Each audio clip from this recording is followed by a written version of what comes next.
हे शंकर महादेव अंतर्यामी, आसन ने दोसर जगत में क्यों दानी।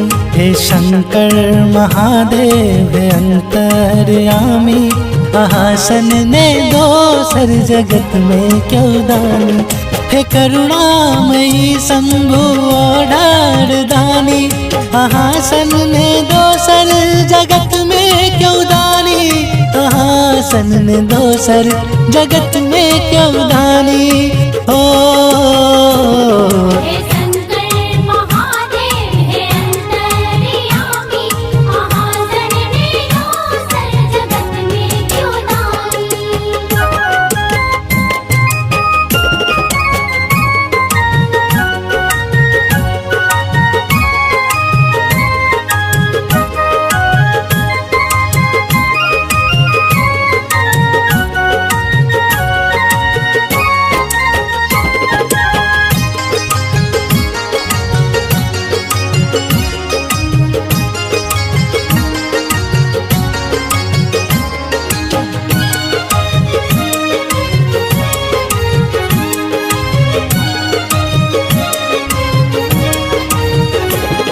हे करुणामयी शंभु ओढ़ारदानी, छिदाता जगत के हे अंतर्ध्यानी।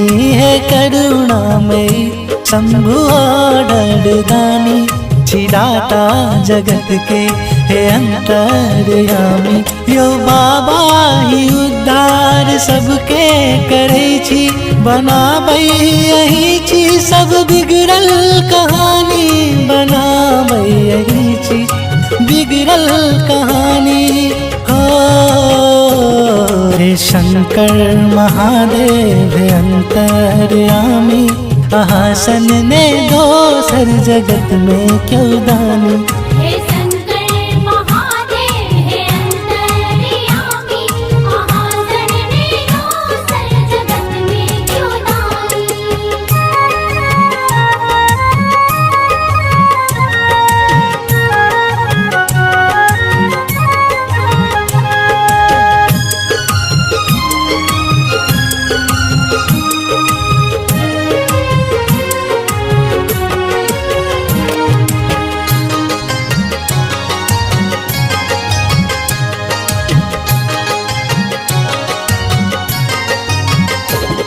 हे त्रिकालदर्शी हे त्रिनेत्रधारी, करै छी यहाँ बैल बसहा सवारी।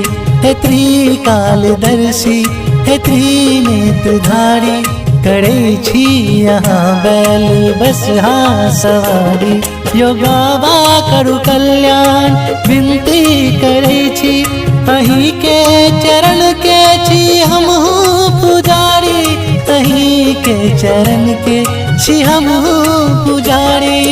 हो हे शंकर महादेव अंतर्यामी, आसन ने दोसर जगत में क्यों दानी।